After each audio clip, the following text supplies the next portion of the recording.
¿Cómo están todos ustedes? Nosotros listos para abordar lo que va a ser el segundo año del presidente Gabriel Boric en La Moneda. Ya se cumplió el primero y vamos a estar comentando justamente con la diputada de Convergencia Social, Gael Llomas, cómo ves que se viene este segundo periodo de mandato. Diputada, bienvenida a MOL TV, ¿cómo está? Gracias, bien, bien. Bueno, diputada, partamos hablando del término de este primer año, porque llegamos al segundo con un gabinete reformulado, una vez más.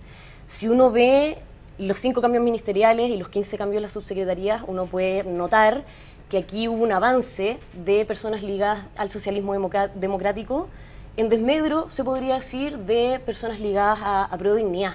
¿Qué análisis hace usted? ¿Qué lectura hace de lo que fue este cambio de gabinete y cómo va a afectar también el relato para el segundo año?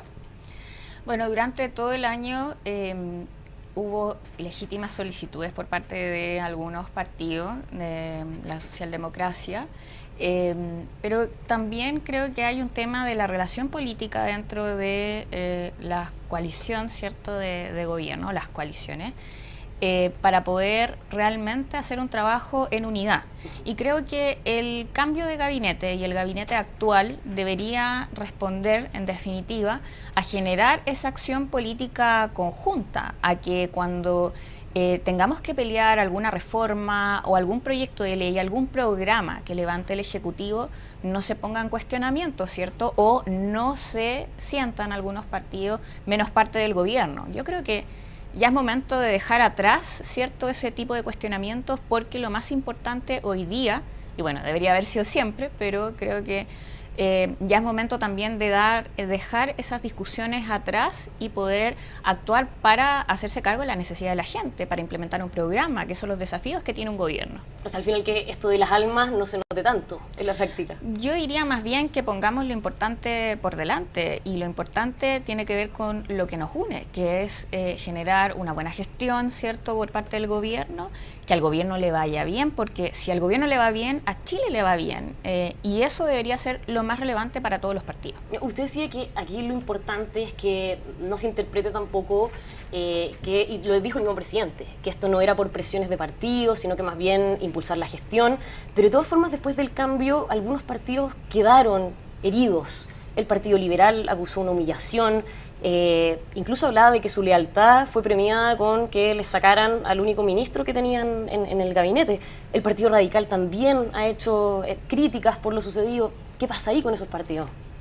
Mira, yo creo que en esos debates y en esas conversaciones que tienen los partidos con el presidente, lógicamente que es legítimo que uno tenga expectativa de tener alguna cartera, algún ministerio, de poder implementar, ¿cierto?, algunas ideas, pero sin embargo, por algo la responsabilidad la deposita la ciudadanía en el presidente de la República, y es el presidente el que toma esa decisión, porque la decisión no se toma simplemente porque algún partido tenga una expectativa por ocupar un cargo, sino por cómo el gobierno se dispone y se genera un equipo que permita de mejor manera hacerse cargo de las distintas tareas que implica gobernar. Entonces, en esos términos, yo creo que importante sería también que los partidos políticos no comprenderan su participación solamente, ¿cierto?, ocupando un cargo de gobierno, sino que siendo parte del impulso.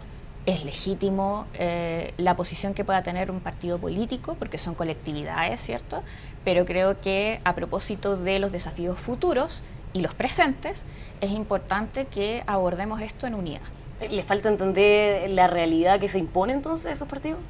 Más bien, creo que más allá de la posición que pueda tener el partido y el diálogo que puedan tener con el presidente, lo más relevante para hoy y para mañana debe ser el hacer las cosas bien desde la gestión gubernamental, y pongamos los esfuerzos en eso, ¿cierto? Y para eso todos los partidos que son parte de la alianza de gobierno tienen igualdad de condiciones en la participación, se sientan de todas formas, ¿cierto?, todos los presidentes de partidos en la comisión política ampliada, ¿cierto?, y ese es el espacio para poder llevar las posiciones de los partidos políticos. Yo esperaría además que se tenga en consideración que hay un equilibrio respecto a las distintas coaliciones, ¿cierto?, que son parte de gobierno, y bueno, el Partido Liberal es parte de una de esas coaliciones que está bien representada en el equipo gubernamental. A propósito de los partidos, en Convergencia Social salieron dos autoridades, la ministra Julieta Brodsky, la subsecretaria Jimena Fuentes. ¿Cómo lo recibieron desde su partido?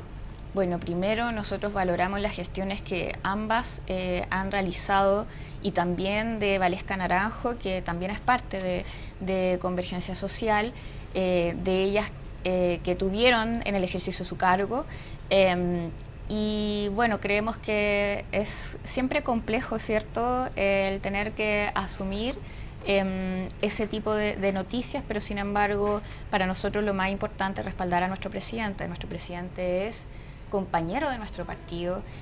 Nosotros sentimos una responsabilidad grande como militantes de Convergencia Social de acompañar al presidente en todas las tareas que tiene que ejercer como primer mandatario, y también en estas decisiones complejas que se deben asumir. Y en el análisis interno de Convergencia Social, ¿qué opinan de lo que fue la gestión de Brodsky en Cultura? Bueno, nosotros primero valoramos el esfuerzo realizado por todas las autoridades de Convergencia Social, un esfuerzo que además no es fácil de llevar a cabo. Hay distintas tareas y distintas dificultades que se ponen por delante para cada una de las autoridades, pero creemos que las voluntades y el esfuerzo que han puesto todas las autoridades que son parte de nuestro partido representan el interés que nosotros tenemos de aportar con lo mejor que tenemos, ¿cierto?, con la experiencia que tenemos y también con el interés de que al país le vaya bien. Y creo que eso lo expresó muy bien, ¿cierto?, no solo ella, sino que también tanto Jimena como también Valesca. Claro, al final la pregunta que uno se hace desde fuera es que uno entiende que al final esto es decisión del presidente. Él ve con quién trabaja y todos quienes están detrás de él lo van a apoyar.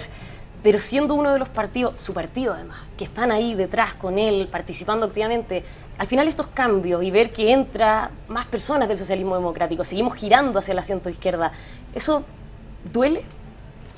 Mira, yo más bien creo que primero nosotros no somos parte del gobierno solamente por los ministros o ministras que forman parte del gabinete. Nosotros somos parte del gobierno en un sentido, como te decía, el más importante, ¿cierto?, porque es nuestro compañero el que está siendo parte y la cabeza de este gobierno, y por lo mismo no vamos a dejar de serlo por las decisiones que se tengan que tomar en esta materia. Uno de los cambios que quizás Maeco generó fue toda la reestructuración, bien digo, en Cancillería. Las subsecretarias, el subsecretario, la misma ministra, y cuando le preguntaron el fin de semana por la salida de la ministra Urrejola a la ministra Carolina Toá, ella hablaba de que sí hubo mucho avance en materia de relaciones exteriores, pero que al final lo que salía hacia afuera eran solo polémicas, e incluso habló de que se le hizo un bullying a la ministra Urrejola. ¿Hubo bullying a su juicio? Un bullying político, decía ella. Sí, o sea, primero, además quiero destacar que la ministra tenía un diálogo permanente con los parlamentarios y parlamentarias. Soy testigo, ¿cierto?, de eso, lo cual es muy importante para la labor política. El equipo, además, de Cancillería, me parece que con todos los debates públicos que se pusieron sobre la mesa, lograron llevar a cabo una gestión impecable en materia de relaciones políticas internacionales. Y además, por eso deberíamos, ¿cierto?, evaluar la gestión de Cancillería y no por otros factores. Si a uno le guste más, ¿cierto?, la relación política con uno u otro sector, ¿cierto?, internacional. Yo creo que lo relevante es que las gestiones que se hagan de Cancillería beneficien al país completo. Y para eso hay que tener en consideración los efectos económicos que generan las relaciones políticas, y creo que en esa orientación Cancillería hizo un excelente trabajo. Y también, ¿cierto?, por cierto que en esto también quiero relevar la acción que tuvo, a pesar de que también sufrió bastante bullying, ¿cierto?, no tan solo la ministra, sino que también el subsecretario Ahumada, y que en eso yo creo que es importante también mostrar, aunque sea tarde, el respaldo a ambas ex autoridades. Profundicemos un poco en eso. ¿Bullying de qué tipo al subsecretario? ¿A qué se lo atribuye también? Porque al final estas cosas no son gratis, las formas son cuestionables, pero ¿qué pasa? ¿Cree que tampoco hubo fondo en los cuestionamientos que se hicieron a él? Más bien habían posiciones políticas, ideológicas un poquito cerradas, diría yo, respecto a cómo debería ser las gestiones de Cancillería, pero en eso yo estoy tranquila porque además la dirección la pone el presidente de la República. Él es el que genera la orientación respecto a las relaciones internacionales y eso es lo que se ha respetado desde Cancillería y además no me cabe duda que va a seguir siendo la línea de las próximas autoridades que están asumiendo. Ya, entonces se pudo notar a su juicio una especie de bullying a la ministra y al subsecretario Humada. Sí, por cierto.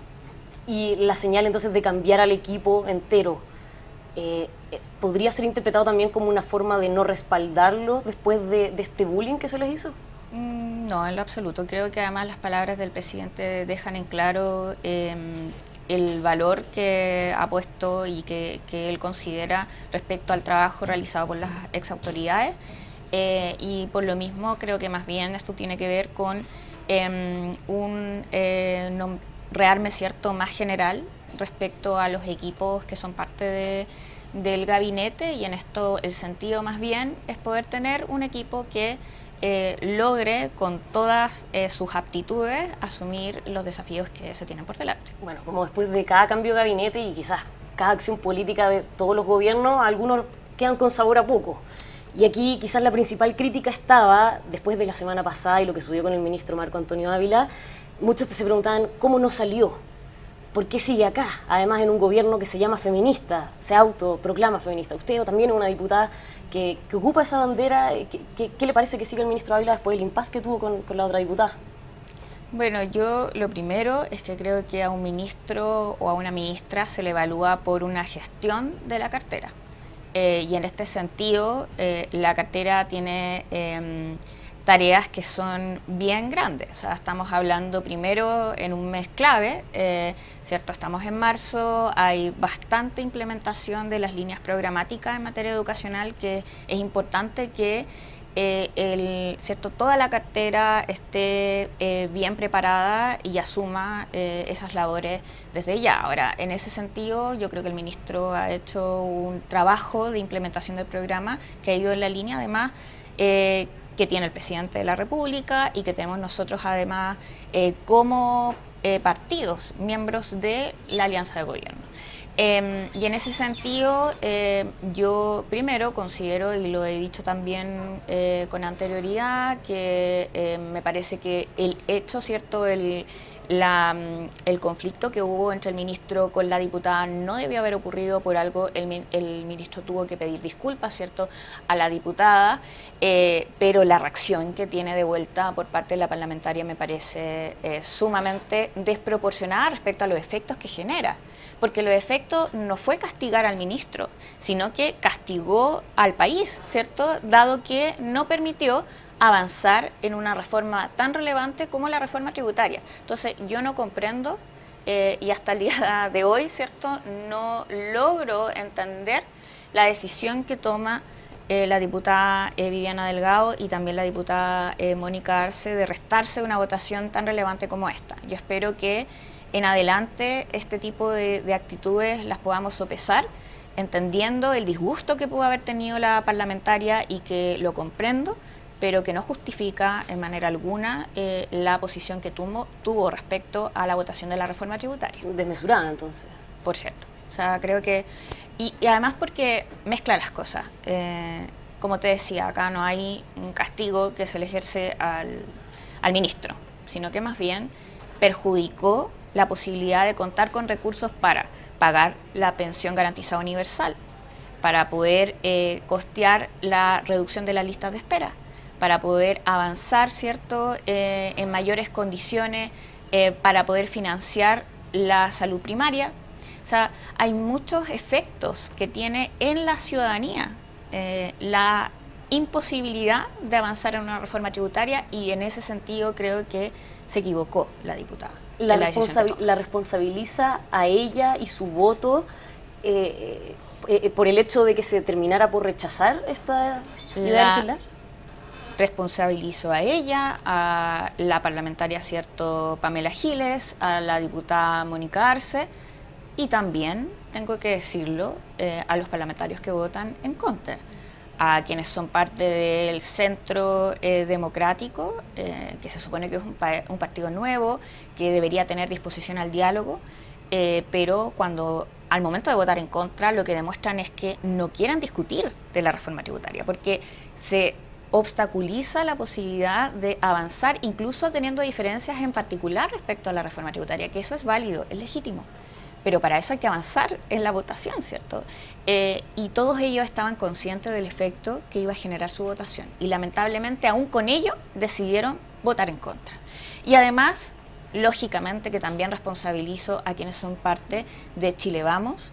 Eso descartando, ¿cierto?, el Partido Republicano, porque el diputado que los representa en la Comisión de Hacienda votó en particular casi prácticamente toda la reforma en contra, pero los otros parlamentarios votaron, sobre todo Renovación Nacional, algunos aspectos a favor. O sea, había, por lo menos por nuestra parte, una expectativa de reevaluación de la votación, entendiendo que se necesita avanzar en la idea de legislar, que fue lo que votamos, para poder tener los otros aspectos en discusión.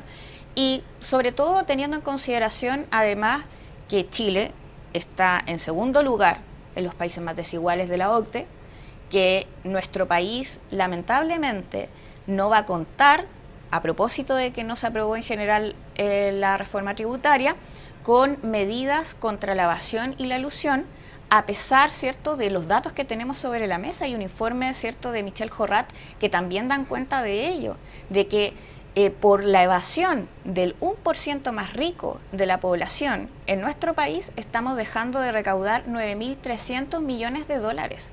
Con eso podríamos pagar una renta básica para 14 millones de ciudadanos en el país de 135.000 pesos mensuales. Diputada, usted menciona a aquellos que considera responsables de este rechazo. Pero ¿qué pasa también con el mea culpa que puede hacer el gobierno por lo que sucedió en la Cámara? Mira, yo obviamente creo que es importante primero asumir que debemos hacer un cambio de estrategia. La estrategia que se tuvo fracasó, o sea, es evidente al momento de ver la votación. Y en eso, primero, creo que la Comisión de Hacienda, que además, bueno, por el pacto administrativo, tengo la legítima expectativa de asumir la presidencia en el ciclo que viene. Creo que la Comisión de Hacienda, en ese sentido, debe asumir un rol de apertura y dirección de un debate que permita llegar a un acuerdo de un nuevo pacto fiscal. En esto también me parece importante decirlo, si los parlamentarios de París y de José Antonio Kast o los parlamentarios, ¿cierto?, de la coalición del expresidente Piñera no quieren avanzar en una reforma tributaria, hay que escuchar a los expertos y expertas. Hay que escuchar a los decanos de las facultades de economía del país. Hay que escuchar a las pymes.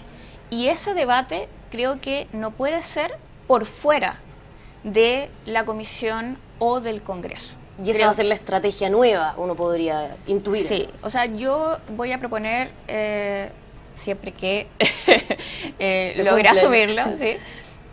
Voy a proponer a la Comisión generar una mesa técnica de trabajo desde la Comisión de Hacienda que incorpore a estos distintos actores. Lógicamente debe participar el gobierno, porque además estamos en la misma línea, ¿cierto?, de avanzar en todas aquellas materias de recaudación impositiva que nos permitan lograr tener los recursos financieros bajo una perspectiva de progresividad para tener los recursos económicos que nos permitan poder contar con los derechos sociales que la ciudadanía necesita. Yo sé que es muy pronto y que el ministro Marcel ha dicho hace solo unas horas, podríamos decir, que el gobierno no va a insistir en este proyecto por el Senado, que van a reformular la reforma y que entonces va a empezar todo un proceso de diálogos con los distintos sectores políticos, pero considerando su eventual futuro cargo en la comisión, diputada, poniéndolo en el mejor de los escenarios, ¿cuándo podría estar esta reforma tributaria? Porque el gobierno necesita estos recursos.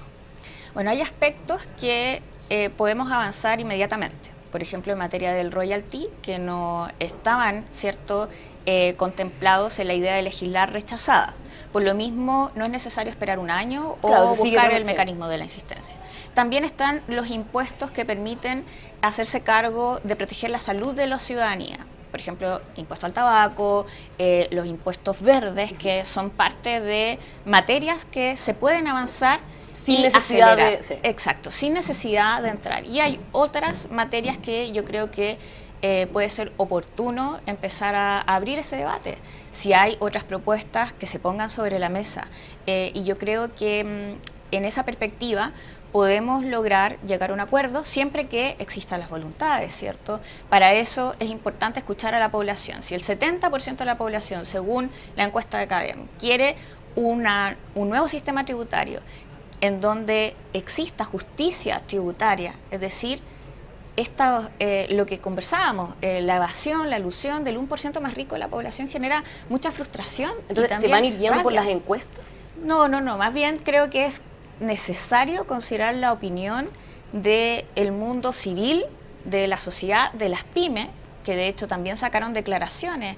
3 organizaciones de pymes sacaron declaraciones, la UNAPYME entre ellas, ¿cierto? Sí, de un debate, porque algunas decían que era malo, otras decían que era bueno. Pero que era necesario avanzar, incluso algunas de ellas tenían algunos reparos, no todo le parecía bien, pero habían algunos aspectos urgentes. O sea, entonces, el hecho de que tengan que pagar más impuestos este año, ¿cierto? El 25%, yo creo que es inexplicable y no sé cómo, o sea, se me cae la cara de vergüenza frente a las pymes, lamentablemente porque el Congreso no se está haciendo cargo de su problema, que va a ser este año. Y entonces, sacando el limpio toda esta conversación y que en el fondo el gobierno va a insistir con otros proyectos por fuera de la reforma para tener estos recursos, la reforma como tal que vaya a presentar el gobierno después de estos diálogos y todo, ¿cuándo ve usted que podría estar, considerando lo importante que es?